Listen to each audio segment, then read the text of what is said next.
Good morning, Malacanang Press Corps and guest. Welcome sa regular press briefing ni Presidential Spokesperson Ernesto Abella. Good morning. We're pleased to have today Dangerous Drugs Board Chairperson Secretary Dionisio R. Santiago.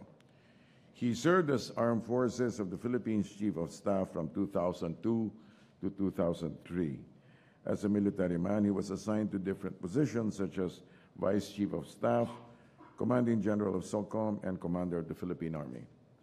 Upon retirement from the military, he was assigned to several government positions. He was appointed as Director of the Bureau of Corrections, Executive Director of the Dangerous Drugs Board, and Director General of the Philippine Drug Enforcement Agency. He took up mechanical engineering in Mapua Institute of Technology before entering the Philippine Military Academy. He also finished his master's in public administration in Seattle University in the U.S. Ladies and gentlemen of the Malacanang Press Corps, let us welcome Secretary Dionisio Santiago. Sir. Good morning, sir.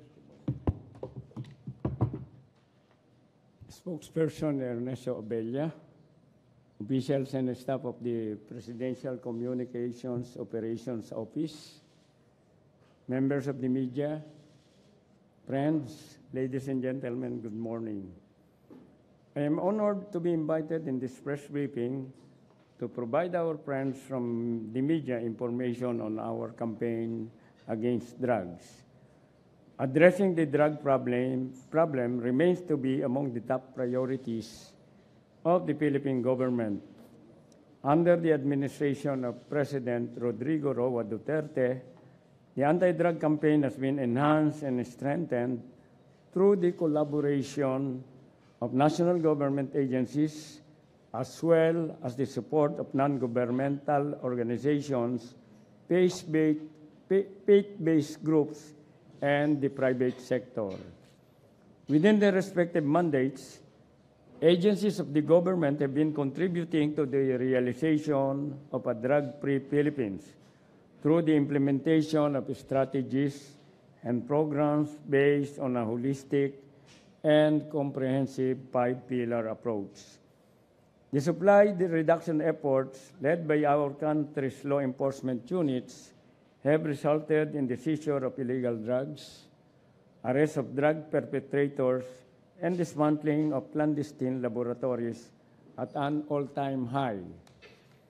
Our intensified efforts in drug demand reduction, on the other hand, have prodded us to focus on programs that involve communities and build individual capacities.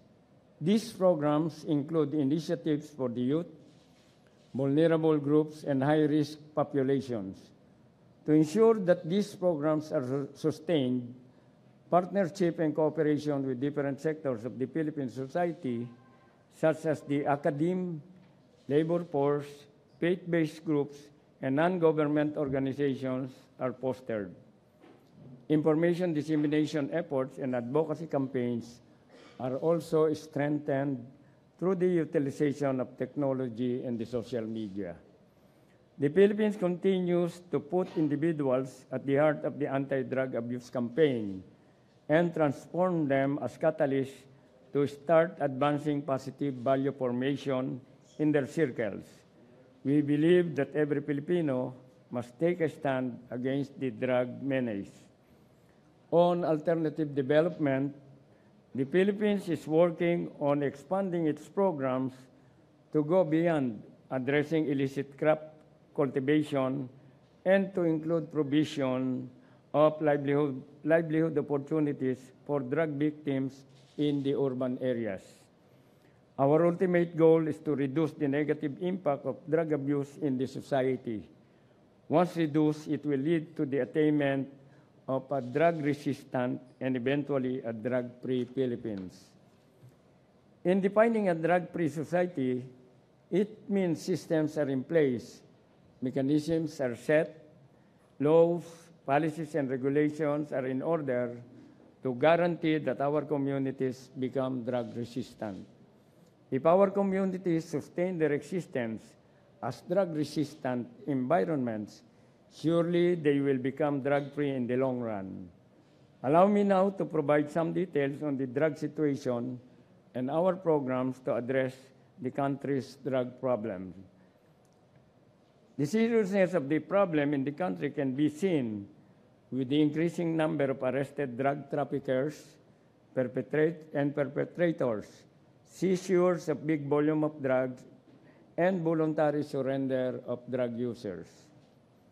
Under the administration of President Rodrigo R. Duterte, law enforcement agencies have recorded an increase in anti-drug operations conducted and drug personalities arrested.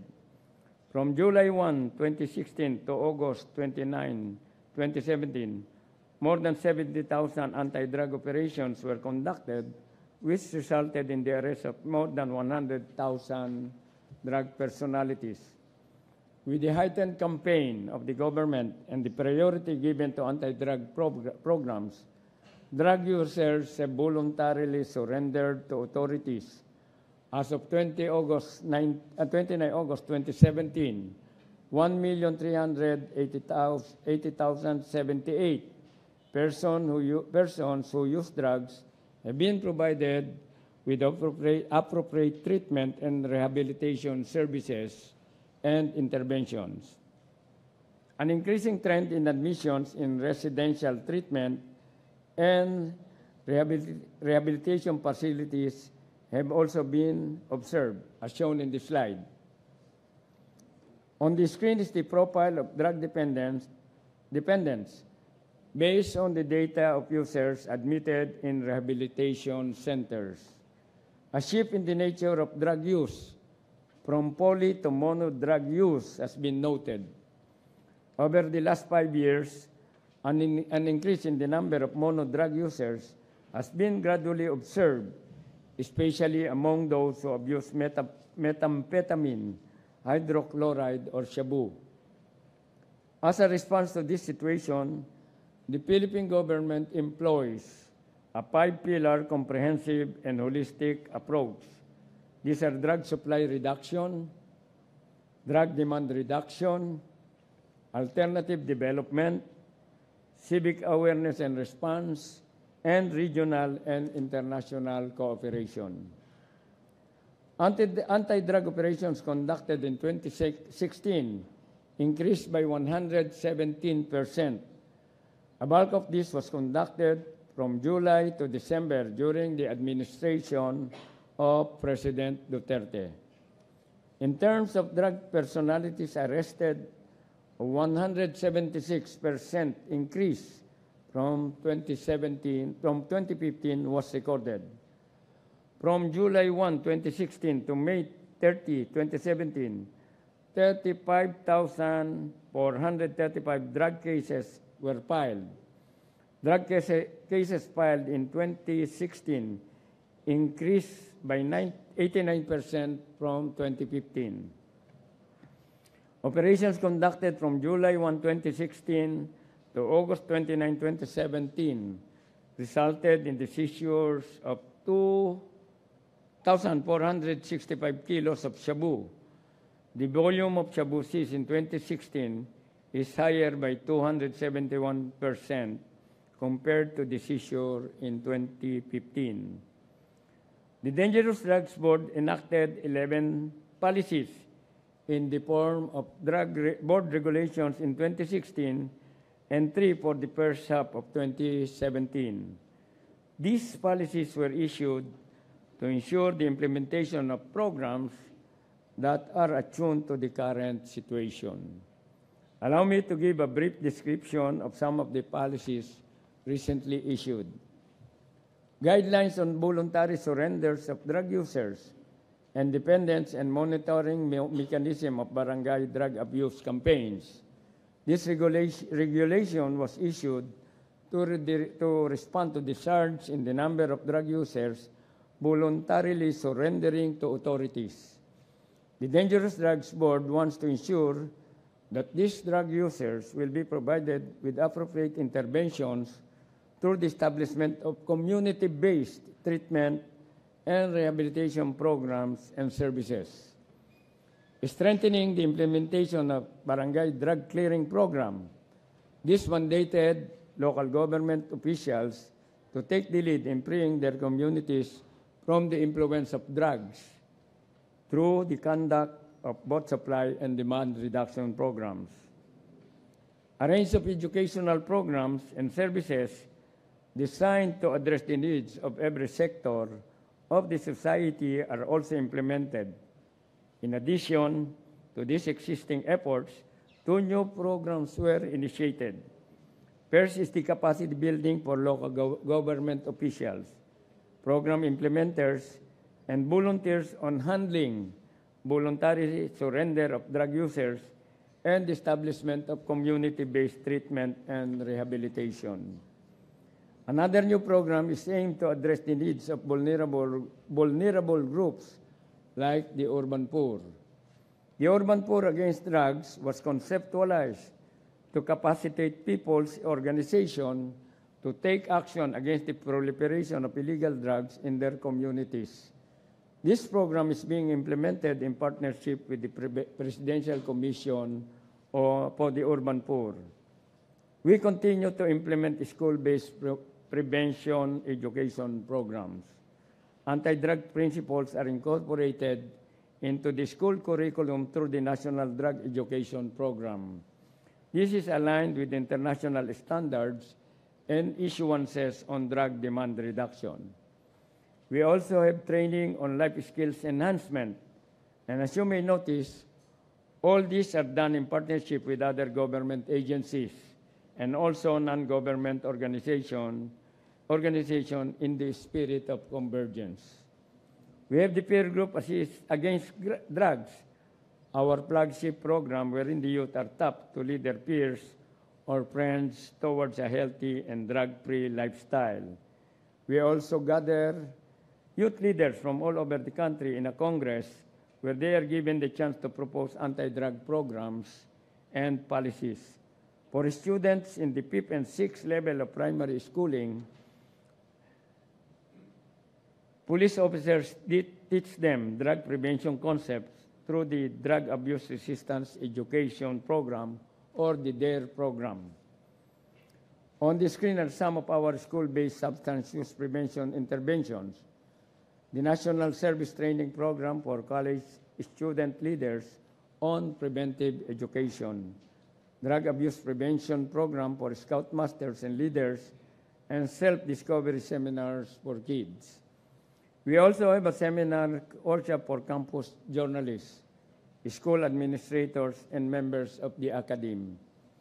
For families, we have the Family Drug Abuse Prevention Program in partnership with the Department of Social Welfare and Development and the systematic training for effective parenting. In the workplace, we advocate the institutionalization of drug-free workplace program, including the formulation of anti-drug policy, training and advocacy programs, random drug testing, and employee assistance program. Capacity building programs are regularly conducted for different sectors. The DDB continues to help the health sector, doctors, pharmacists, nurses, and allied professionals to carry out their important role in the prevention of diversion of controlled precursors and essential chemicals from illicit to the illicit market. To address problems on the dismissal of drug cases and operations lapses, judges, prosecutors, and law enforcers are also convened regularly. We also conduct continuing education to law enforcement personnel on anti-illegal drug operation and investigation. To help in the formulation of more evidence-based programs, the DDB also trains duty bearers on the Universal Prevention Curriculum as espoused by the Colombo Plan Drug Advisory Program. In the communities, focus is given to out-of-school youth who are vulnerable to the influence of illegal drugs, and we also tap faith-based organizations and other sectors like the senior citizens. On treatment and rehabilitation, the Department of Health continues to monitor 49 accredited treatment and rehabilitation facilities in the country. Efforts on research include the establishment and enhancement of monitoring and reporting systems. The DDB continues to enhance the Integrated Drug Abuse Data and Information Network, or IDADIN, for the collection of treatment and rehabilitation data from facilities. We have also established an integrated drug monitoring and reporting information system to collect, manage, and analyze data and information on drug abuse prevention. On alternative development, we are looking into expanding its definition to include the provision of alternative livelihood or sources of income to high-risk group in the urban areas. To reach more and more Filipinos and encourage them to join the anti-drug advocacy, we mobilize advocates through the conduct of special events like the International Day Against Drug Abuse and Illicit Trafficking.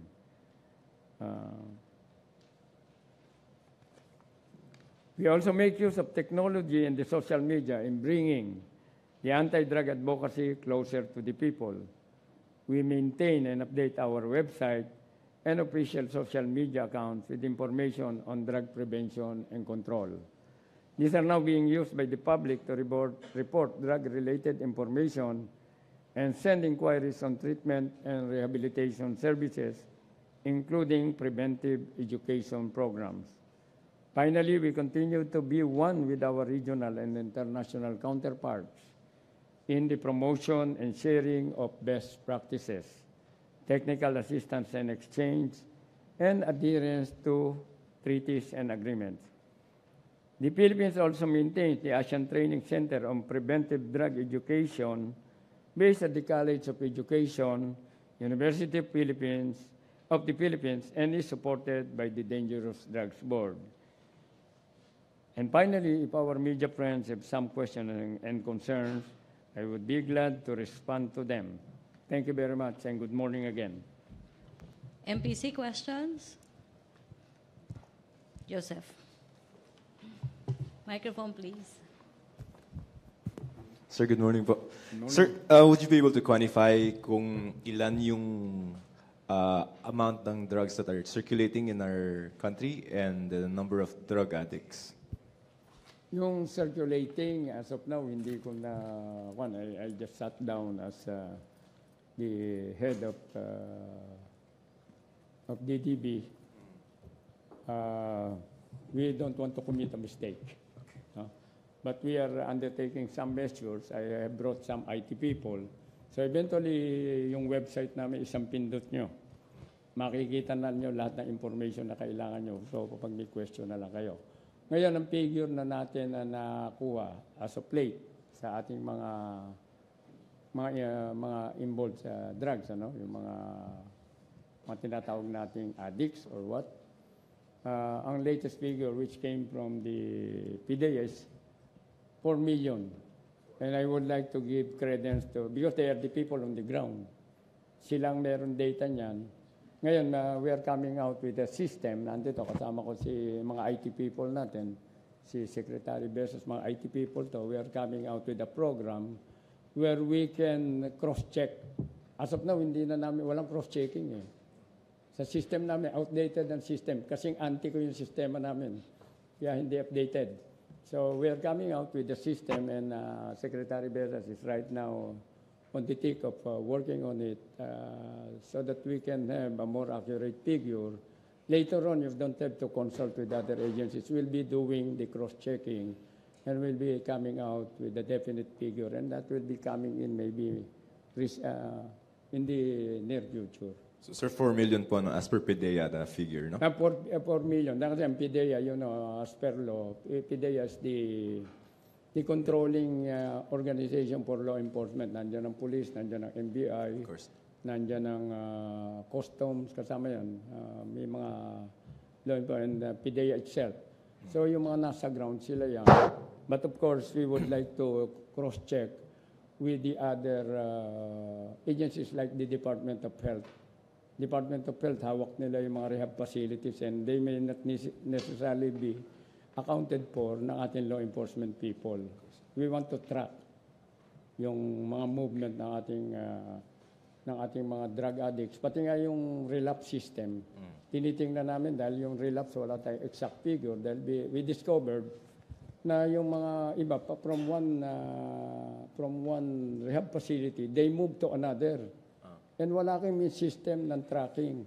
So yung actual relapse natin, hindi kami accurate doon. Okay. And we are working on that so that we can track the movement of our drug addicts from rehab to rehab. Okay, sir. Just focusing on the statistics that you have on your PowerPoint, would you be able to describe, sir, the economic profile of those that are being hit by the drug war? For example, you have anti-drug operations, 70,800. These are individuals, no. These are number of operations, no? Let's focus on the drug personalities arrested, 107,156, and the number of deaths, 3,000 plus. Would you be able to say, describe, sir, the economic profile of these people? Ang pagka-economic profile, automatic yan. Ang mga ang mga nasa drugs natin, normally are coming from the marginalized community. Tingnan nyo, major cities yan. Pag tinignan nyo, number 1 is Metro Manila, automatic. Ang biggest number are coming from the marginalized sector. Nandiyan yung mga squatters na tinatawag natin. Kasi dyan ang gagaling yung ating mga marginalized community, mga jobless. Pati nga mga kriminal dyan ang gagaling because of lack of opportunities. Punta nyo, basta't mga highly urbanized, you go to Cebu, highly urbanized. Davao, ewan ko ngayon kung anong status. Pero nung araw, Davao, kasama yan. Kasi Cebu, Davao, Cagayan de Oro. Automatic yung mga highly urbanized. Because diyan nagko-converge yung ating mga, akala nila maraming job opportunities, but Metro Manila, the job opportunities are very limited. So ang movement yan, from ordinary user, ang ginagamit ko sa intelligence community, nag-spotting kami. Tinitingnan namin yung papakinabangan. Ang mabilis mong ma-entice yan, yung walang hanap buhay. Pag gamitin mo yan, you just watch the movie. Kung ano nakikita sa movie, pag gagamitin ka, bandang huli, you need to sustain your needs. And eventually, ang gagawin mo, ginagawa mo ng pagkakakita na, from ordinary addict, you become a pusher. And you become, if you are the breadwinner of the family, you use your income sa drug pushing to support your family. Sir, given the 107,000 drug personalities and the 3,811, just the 3,811. Again, please. Just the statistics report, 3,811 deaths. 811 dead. Oh, yes, sir. Meron po kasing opinion that the drug war is targeting yung marginalized. Anti-poor. Would you agree? Hindi totoo yan. Unang-una, yung mga namamatay na yan, alam mo, hindi naman lahat yan napaka-convenient excuse ngayon ng pagpatay. Ikarga mo sa drugs yan, parang sabi niya, forget it. Pero kung titingnan nyo, if you have a closer analysis, I have one, Mandaluyong, balita ko din, politically motivated Pero ang sarap ikarga sa kwan. Ang sarap ikarga sa anti-drug campaign. Kasi yun ang bumibenta, that sells And magandang gawing issue. No? Maganda. Alam nyo, if you have experienced, my experience, but it's a counter-insurgency, yung pagbagsak ng counter-insurgency, I would like to claim credit a bit on this, no? Kasi nung umabot tayo ng 23,000 plus, pati kami sa Bicol, ayaw na namin lumabas. Pero may nakuha kong document, yung isa kong magaling na intelligence operative, nakita niya, inawakan lang, ipinasa. Nang pagbasa ko, pag-analyze ko, magandang dokumento to. And I brought it to no less than the Chief of Intelligence there, General Piller. Nilagyan ko lang ng note, sir, you may find use for this. Alam nyo kung ano naman noon? I-check nyo. Operation Zombie. Doon very clear na makikita mo, nagpapatayan, hindi military involved. Sila nagpapatayan. Because hindi na nila malamang kung yung kasama na kakampi o hindi. Nagkaroon ng purging. And from a high of 23,000 plus, bumagsak ang ating NPA na figure to 10,000. Yan ang constant decline. The document parang revealed that yung pumapatay, walang kinalaman ng government. Parang dito. Lalo itong coming election, you watch for more killings. They will be politically motivated para ikakarga. Kasi ang sarap banatan si Presidente, EJK. I'm sorry, but I have to explain it in this manner based on my personal experience. Totoo yan. Watch for more killings comes election day. Pagka election victim ka, wala na halos ko niya, wala na solution yan eh. Charge to experience yan. Okay, that's it for me now. Henry Uri? Hi, General. I think mataas ang expectation sa inyo ng Pangulo. If it's something that is lacking dito sa kanyang campaign against illegal drug, what do you think it is? And what do you have... What is lacking? Yeah. Ano naman yung dala-dala ninyo para idagdag na solusyon dito sa paglaganap ng illegal na droga sa bansa? Una-una, huwag kayong magalit. Ang kulang namin, media coverage. Media coverage, you're more interested to report isang barilan na may wounded, banner headline yan. Itong effort namin, according to my people, 1:7. Ang effectiveness namin, for 1 peso for our advocacy campaign, 7 pesos sa law enforcement. Pero ginadiyaryo nyo ba kami? Hindi bebenta ang dyaryo pagka walang patay. O walang kan. Dito, I'm very happy that nakikinig kayo ngayon sa akin. Makatulungan nyo kami because we want to go more on preventive. Itong labanan natin after the fact eh. Gusto namin bawasan to. Na-stop namin noong time ko as PDA eh.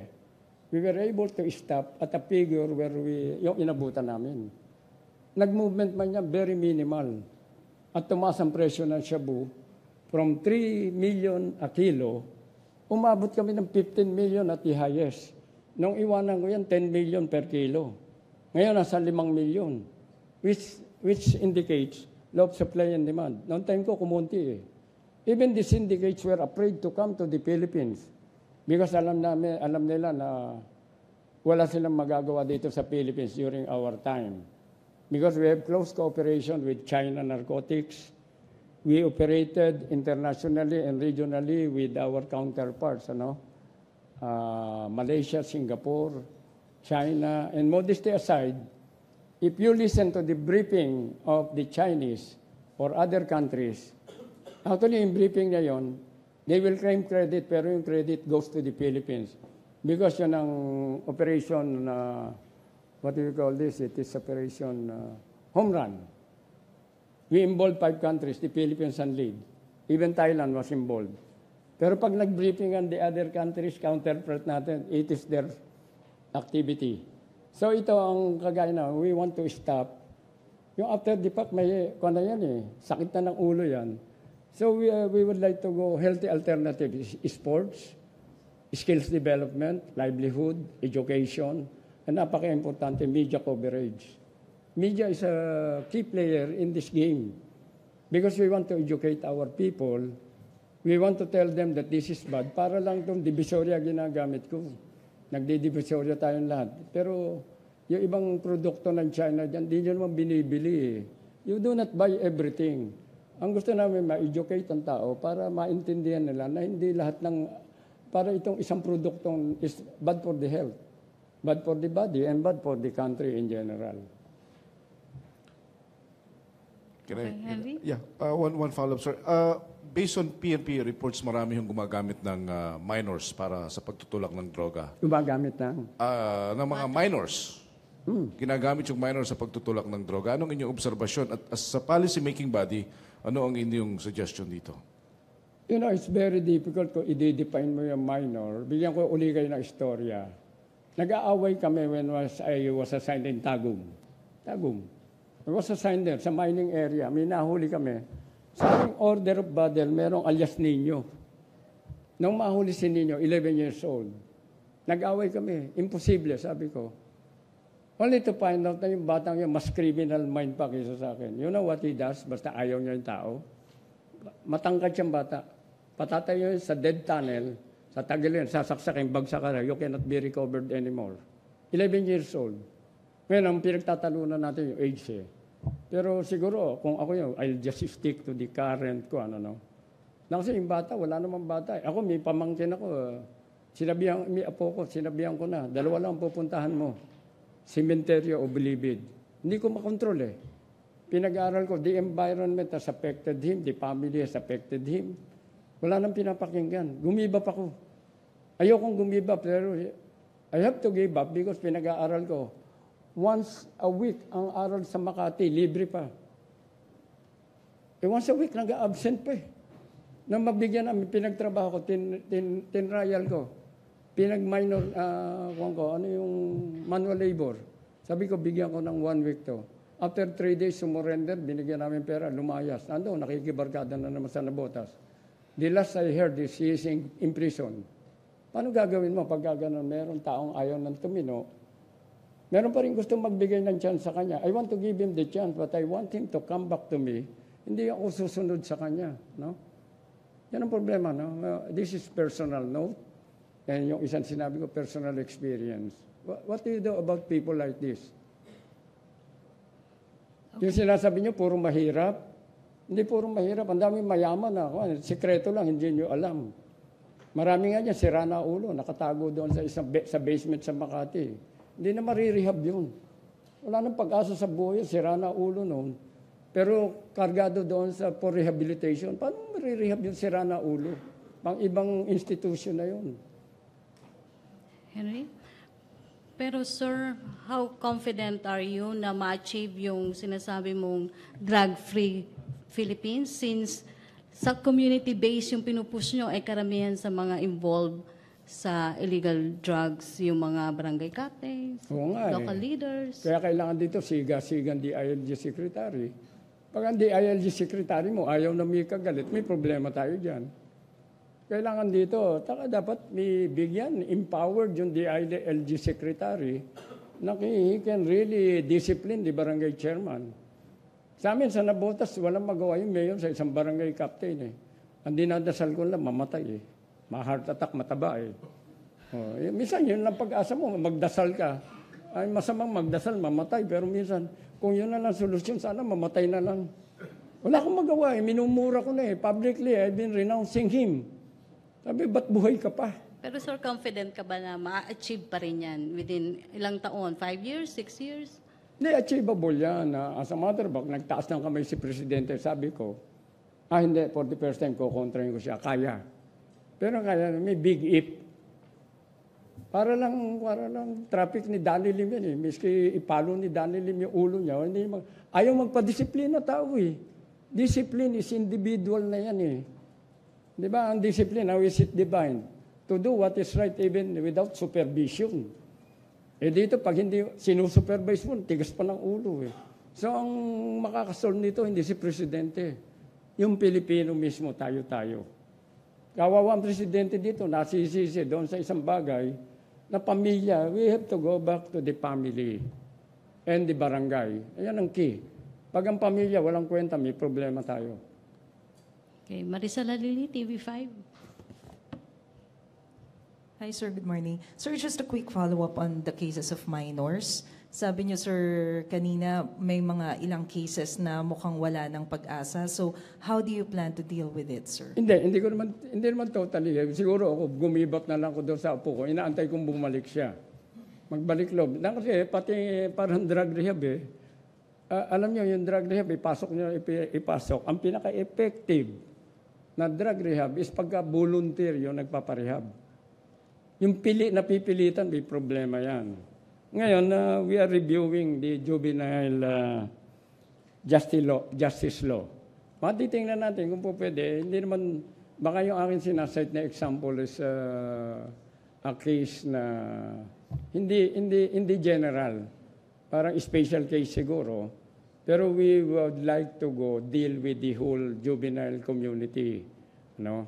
Titingnan natin yung batas. Ang trabaho namin sa DDB ngayon is, unang-una, na mag-usap-usap kami, may first, board meeting. Unang-una, pinapareview ko yung batas. Mahirap mag-implement kami. Sabi ko, law enforcement, Department of Health, pag-aralan yung mandate, dahil mahirap yung nagkukontayo.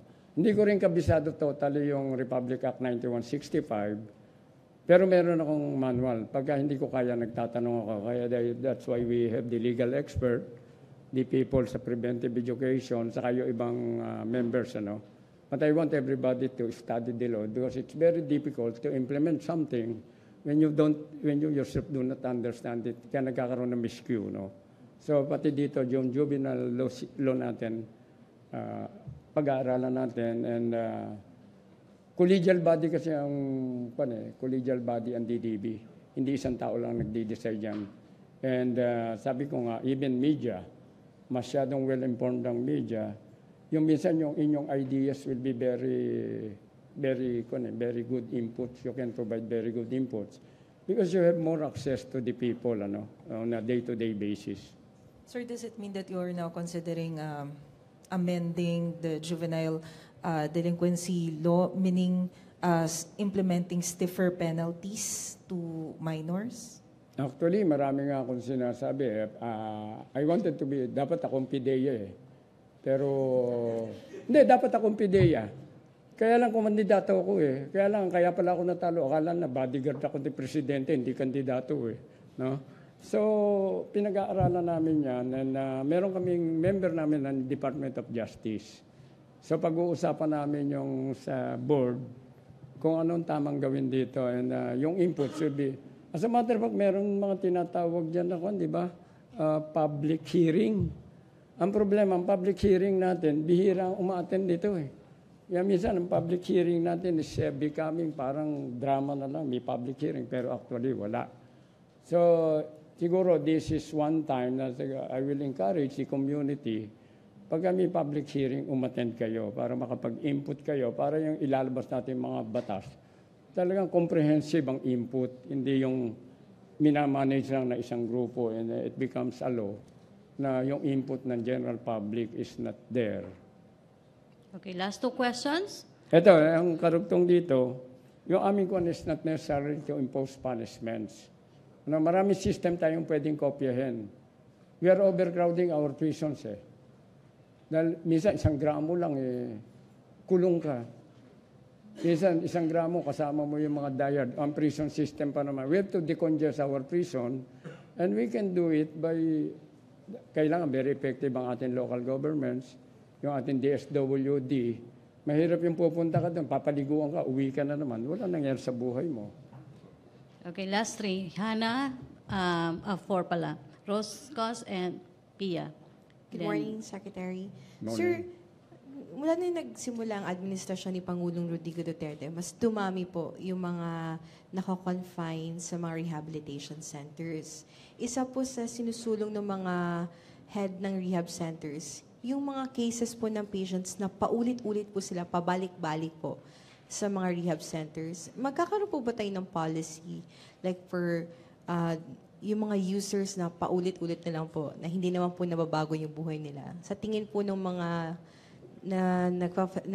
namumuno ng mga rehab centers, nasasayang lang daw yung pondo ng bayan dahil hindi naman daw nagiging effective sa kanila yung rehabilitation po. As a matter of fact, yan ang unang guideline ko. Pag-aralan natin, and if we have to close some rehab facilities, we will close them. Kasi ang taas ng relapse rate At 40%, hindi magandang figures to. Hindi pa total yan, hindi pa namin cover lahat. Yung iba dyan, parang hanap buhay na lang talaga yung rehab Maraming rehab PT ito, puro mayaman na nakakumpine. Paulit-ulit. Tama yung sinasabi mo, paulit-ulit. We want to do, ito si Colonel Tupas, galing sa private sector to. We want to do benchmarking. Ibe-benchmark namin, after so many, ano na dapat ang accomplishment mo dyan sa drug addict na yan. Pero ang problema mo, yung nagre-relapse kasi bumabalik yan, again, babalik tayo doon sa poverty issue. Yung tukha nga bumabalik, napapatay. Dahil kasi wala silang they have no option. Wala silang hanap buhay. Ang alam nyo, merong mga moments naman na sober yung mga drug addict.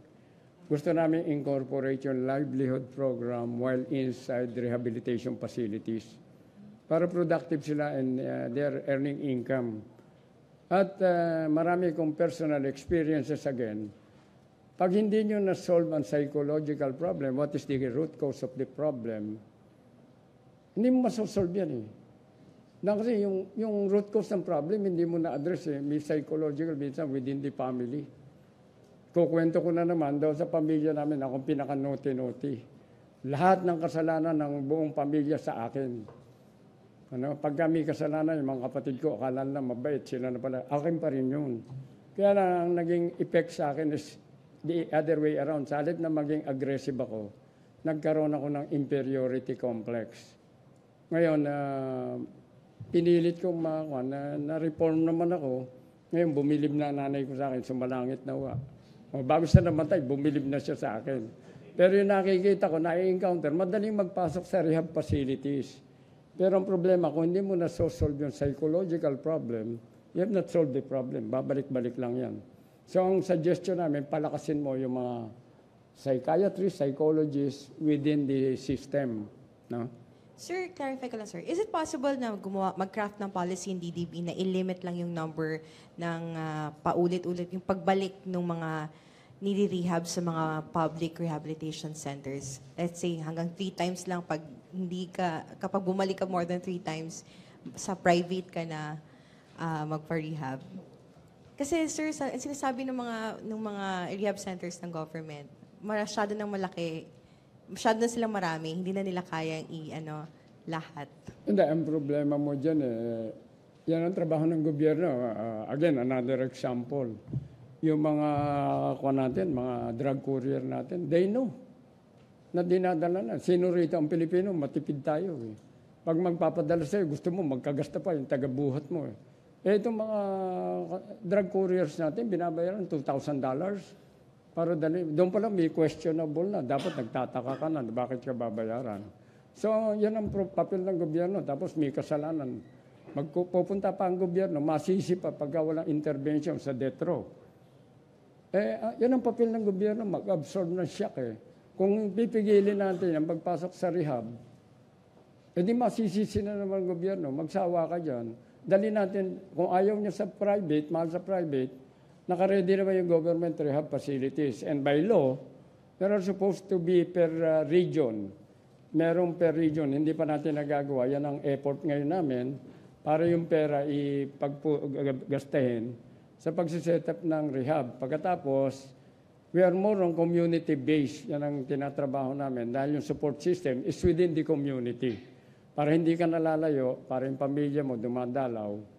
At sa rehab, ang isang problema dyan, alam nyo, ang nagiging bisyo ng nagre-rehab, ang requirement dyan, family support matatanda na, bandang uli, obligasyon ng pamilya na matanda na sinusuportahan pa. Magtanong kayo sa mga kaibigan nyo na may asawa na naging problema yung asawa paglabas sa rehab. Parang obligasyon ngayon ng asawa na lalaki, obligasyon ng asawa na babae na maghanap buhay, suportahan yung lalaki. So maraming factors that you have to consider when you talk about rehab. But ang sabi ko nga, ang gobyerno, that is the role of government to absorb kung ano man ang problema na hindi kaya ng ibang sektor. Sasaluhin namin yan, mandatory function namin yan That's why ang tawag sa amin, government service Okay. Last 5, MPC, we still have Presidential Spokesperson Ernesto Abellar. Rosa Licos. Good morning, sir. Sir, tukoy po ba natin kung pang-ilan po ang Metro Manila pagdating po sa may pinakamatinding illegal drug operations? Number 1 po ba ang Metro Manila? Oo naman. Sa population pa lang number 1 na anong population ng Metro Manila? Gano'ng kalaki ang marginalized community natin? Doon pa lang from there. Sa population base pa lang, makikita mo, highly urbanized, ang size malaki. So automatic, ang marginalized community malaki. Doon pinakamalaki makukuha mong may drug problem. Sir, tukoy din po ba natin kung saan nanggagaling ang supply ng droga dito po sa Metro Manila at sino ang drug lord? In a way, alam mo yung minsan problema, kagaya ng Thailand, alam nila ang source, ipapasa sa atin. Kaya huli ko, nung one na Hospideya, sabi ko, bakit yung ginagawa sa amin yan? Alam nyo kayo ang source niya, nandiyan papa. Ba't palalabasin nyo, ikukwento nyo sa amin? Kami pa manguhuli sa Pilipinas, kaya labas natin tayong pinakasalbahe sa area medyo kinwestiyon ko yan, pero napalitan ako, so hindi ko na mapurso yan. But now that I'm back, ibabalik ko yung question na yan. Controlled delivery is a different story. Talagang gusto mo mahuli kung sino yung contact ng source sa contact dito na sa receiving end. So, ibang istorya. But if it is ordinary smuggling of drugs, may problema tayo dyan. And of course, yung sinasabi mo, malalim tong problema na to. Pero if you know how to hit it, meron silang contact dito. If you know who, may contact sila. And, Pwede po ba nating sabihin kung sino yung drug lord sa Metro Manila? Kasi inline po dyan. Bakit ako? Kaya tanungin nyo. Pero sir, Baka inline, dumaldan na naman. Puro libel cases na nakaabang sa akin. Kayo naman. inline lang po dyan, medyo po kasi interesting lang dahil po sa narco-list ng Pangulo, walang involved na mayor. Bagamat kanina nabanggit nyo po na ang illegal drug operation is politically motivated. Pero sa narco-list ng Pangulo, walang involved na mayor. Pero ang mas nakararami is barangay captains, mga kongresista, wala rin nabanggit. So, bakit po ganun? Hindi ko alam. Hindi ko nakita yung list Pero I'm not sir, seeing the ano yung updated pinakamataas o high-ranking government official sa Metro Manila na involved sa drug Metro Manila. operations? Ano ba Kasi- mga political ko na mga nasa Metro Manila? Doon na kayo maghanap. Anong pinakamataas na government official sa Metro Manila? Ano po sir? Ano ba mga nasa Metro Manila? Okay, Pia Gutierrez? Kayo na sumagot. Sir, gusto ko lang po mag-follow up dun sa tanong ni Ate Rocky kanina. You said that it is achievable to solve the drug problem within the Duterte administration. Sabi po ni Presidente, medyo complicated at hindi daw po kaya. Pero with the way that the drug war is going right now, sir, ilang taon pa kaya ang hihintayin natin? So, Mahirap magawa ng estimate. Mahirap magawa ng estimate. But yung amin systems and procedure is intended to help. Hindi mo naman magiging totally drug-free. Siguro kung ma-stop natin at current level, accomplishment na yon.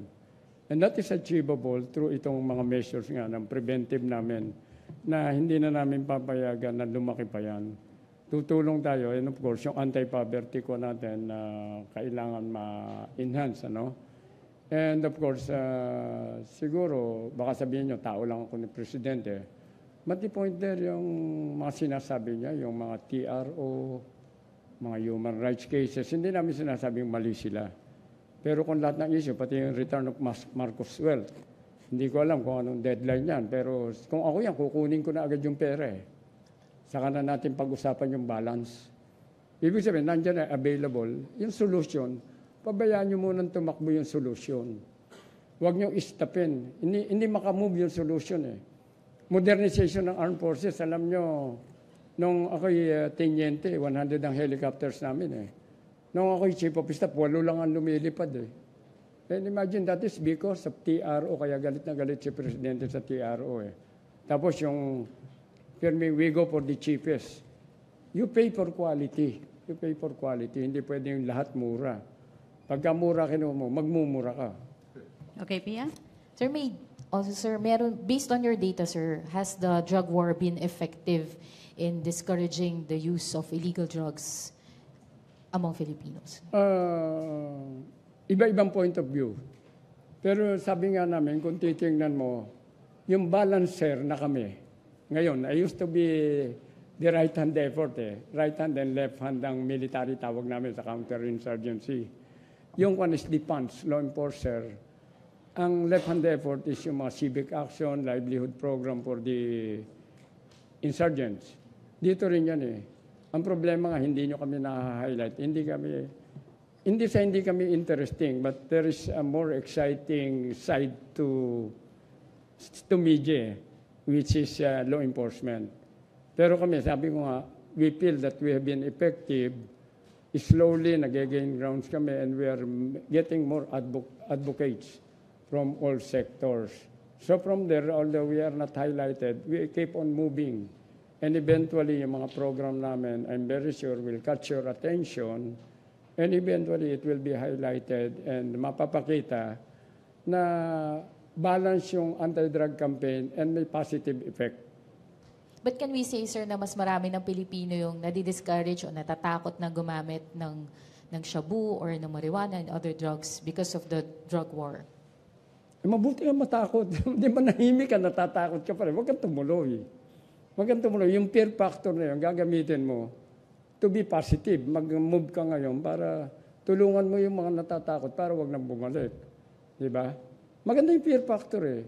Of course, always the best is respect for human dignity and human life.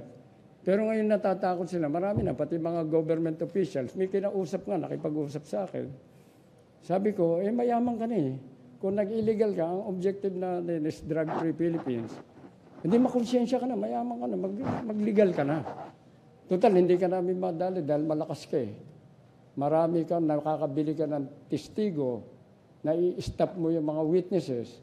O di mag-convert ka na sa more productive undertaking. Hindi ka na namin makulong eh.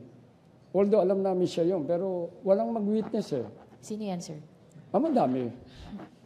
Marami nagre-report sa akin, marami nag-explain, but kasi sa akin, masasabi ko, kung matino ka na, di buti naman. Di ba? Okay, Ace Romero to be followed by Joseph and last, Henry. General, you've been dealing with illegal drugs for so long. What are your thoughts about allegations that some policemen are executing drug suspects, including minors? And how can it be solved if ever there's such a problem? Hindi, yun naman, mag-deny ka rito, di para mo niloko sarili mo. May mga pilyong pulis talaga eh. And one good step was the pronouncement of the President doon sa case ni Kian. Nilinaw niya, nalinawan ng isip yung mga pulis. Akala na they were given by the President the license to kill. And the President made it very clear that you are given the license to kill if you are using reasonable force, saka if you are endangered.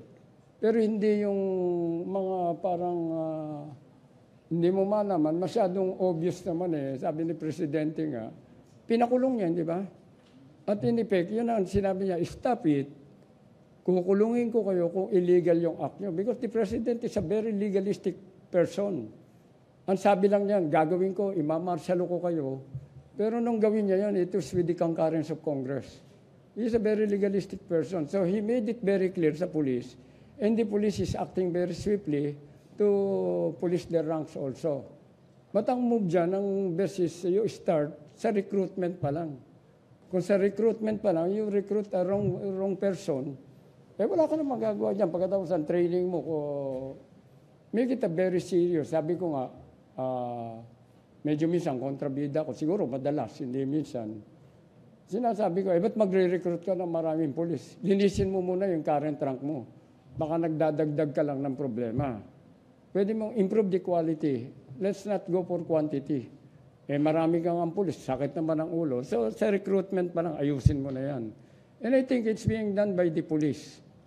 May effort sila, kaya lang natatabunan ng mga killings that ang conclusion is the handiwork of the police. Marami tayo nakita na hindi naman pulis ang may kagagawan eh. Alam niyo, syndicate, kanya-kanya naglalabanan na sa sini nga, iyong tundo, akin ang Quiapo. Oh. Pagkat pumasok ka ng teritoryo ko, papatayin kita. Ganon kasimple yan. Okay, thank you, Ace. Joseph?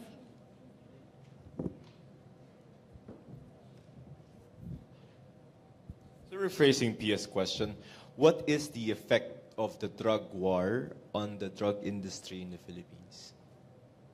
Yung drug war, siyempre, may isang mayor na may isang media nagtanong sa akin, ano epekto nung pagkamatay ni Paruhinog kung mayor ka ng Misamis? Ang tinanong ko, binali ko, ano epekto sa inyo kung mayor ka nasa droga ka? Magmamalaki ka pa ba nasa droga ka o tatahimik ka? Yung drug war is, alam niyo, ang problema natin dito, yung popularity ng president, kung titingnan nyo, is based on the sentiment of the Filipino people. The people is fed up. And of course, the drug war, pagka tahimik ang peace and order mo is good. Tapos you establish a very good security system. Halimbawa, yung military, peace and order and security, yun automatically that will encourage investors eh. Kaya lang merong negative yan for the meantime. Pero maraming negosyante ayaw mag-invest.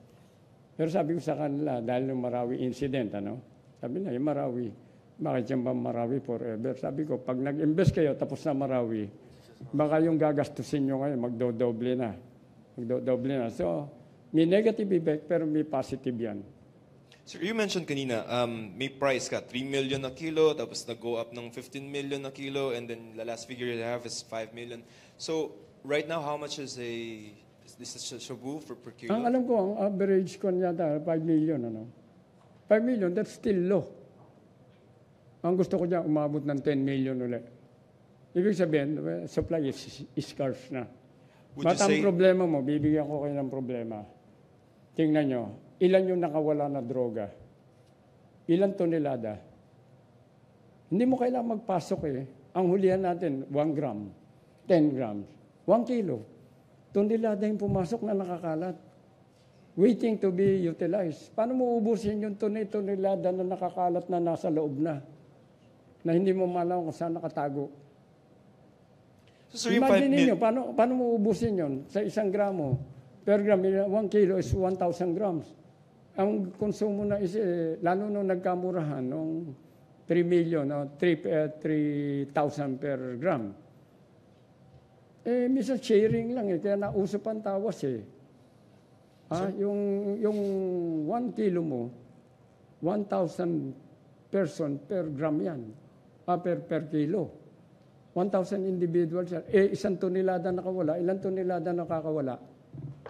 Ang hirap ng trabaho ng law enforcement, ang trabaho ngayon, tumulong yung public, merong indicators yan.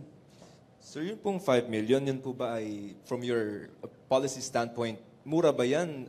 Mura yan. So, bakit po sir, mura? Maraming price source? Marami pang supply Sabi ko nga, kung nakapasok na yung tonelada, meron pang available sa market Not necessarily rin kaya maraming huli ngayon, maraming kumakalat Yung dami ng hinuhuli ngayon dahil mas efficient ang law enforcement ngayon. Kaya dumadami operations, dumadami ang kuwan. Sabi ko nga, how will you stop yung proliferation noong panahon pandati, pati ngayon pumapasok na tonelada, nandiyan naka-stock somewhere. Anyway, sir, yun pong kanina, you said that drug war is not anti-poor because? Hindi anti-poor yun. Kailan naging anti-poor yun? Ang lumalabas, yan ang marginalized community. Yan ang tatamaan mo. Yan ang nagpupus From the marginalized community, ikaw, kung welcome ka, you will just be a user. Kung ikaw may kaya ka, user ka lang. Hindi ka magpupus. Exceptional yung mayayaman na magpupus. Dahil hindi naman yan ang main source of livelihood nyo Siguro magpipinance. Ang malungkot dito, yung mga nagpipinance ngayon, ang pananaw nila ngayon is utak ng walang konsensya. Ang drug is taken just as a plain business activity. Mataas ang ROI, return on investment. Ba't ako mag-i-invest sa bangko, mag-deposito ka? 1% ang interest per annum. Dito, isang swerte mo, kita ka ng 10 million. Pero ang return ng pera mo, magkano lang yan? Konting klaseng substances na mura lang yan O pagkatapos, pagka pinagkakitaan mo, 10 kilo sa 10 million ng araw. O ilang 100 million yan, di ba? Okay, thank you. Henry, quick question. Quick question, General. Ano ang kwento sa likod ng Iloilo, most shabolized city, at talaga bang kumpirmadong sabit sa droga si Mayor Jed Mabilog? Hindi ko alam, pero bibigyan ko kayo ng sarili kong analysis sa Iloilo. Bigyan ko kayo analysis. Alam niyo, nung ako'y PIDEA, hindi na ako PIDEA. Balikan natin si Libiste. Di ba nahulihan siya ng barel? Remember, nahulihan siya ng barel sa Bilibid. Sino may-ari ng barel? Very kwento, I'm specific names ang sasabihin ko dahil nadyaryo naman to sir O sino nahuli? Ang baril ni Libiste, saan ang galing? Naba. Naba is from Guimaras, Region 6. Nung hanapin Naba ang baril, nakasaan ang baril?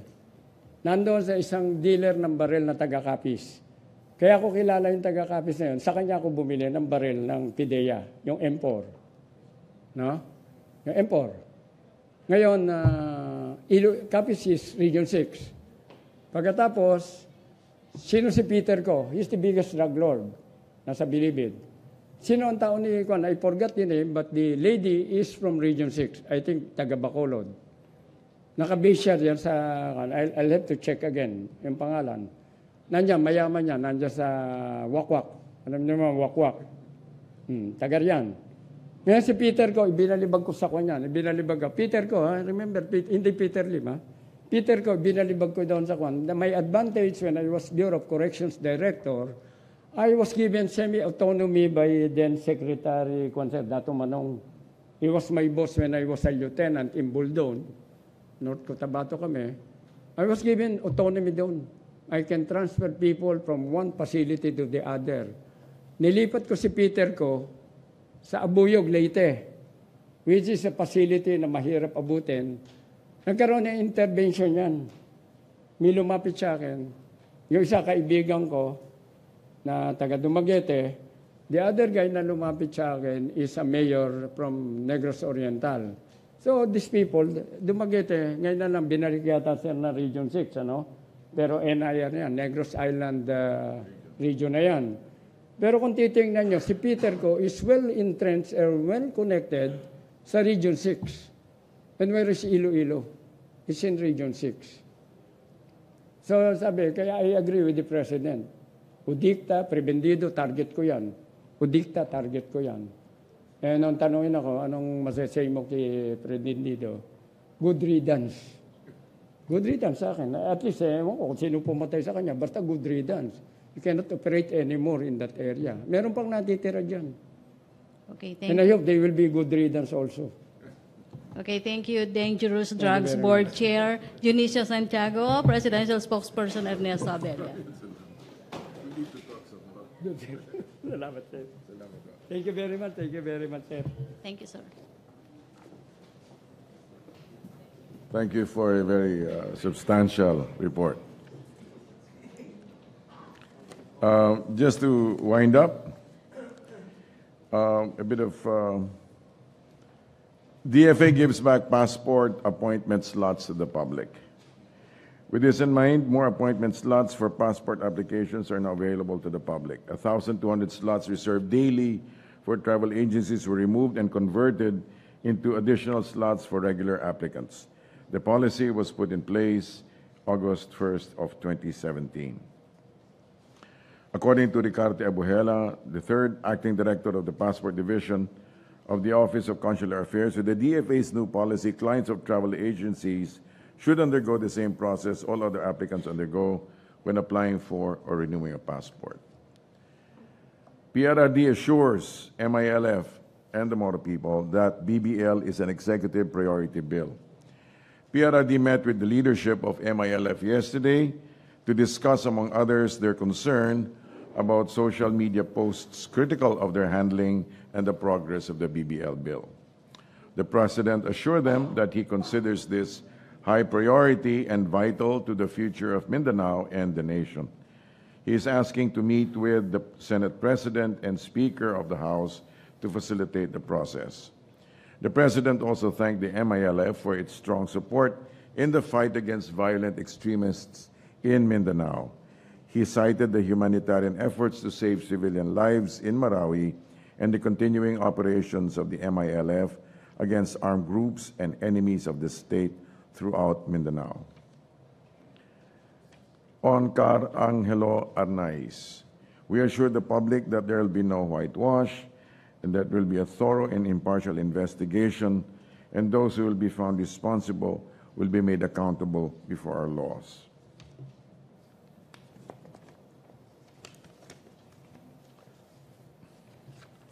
Regarding, as stated yesterday, items for the cabinet meeting were a briefing on the bird flu outbreak, the macroeconomic performance during the second quarter of 2017, the status of legal assistance to OFWs, harmonized national research and development agenda, and the update on the management of Philippine rice. Open for a few questions.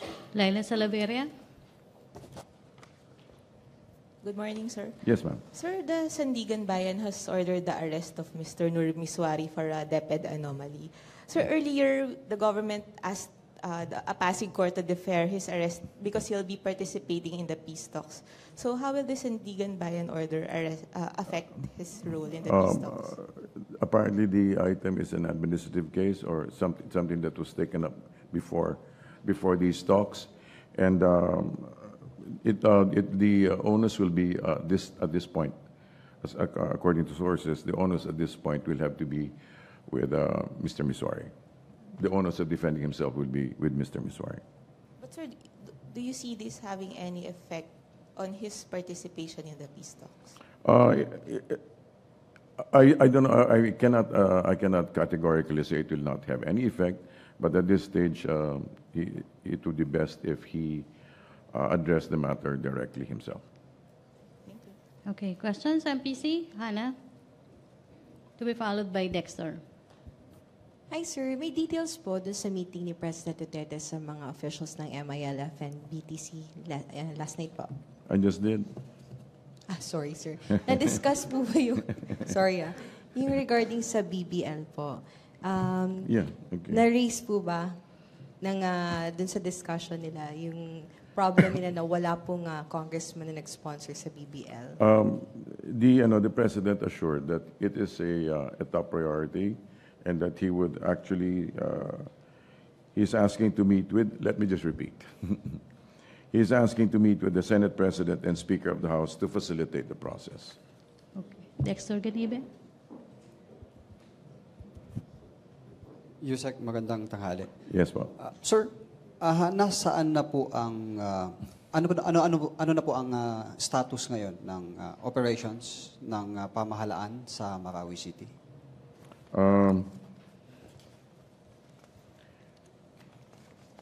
Let me see. As far as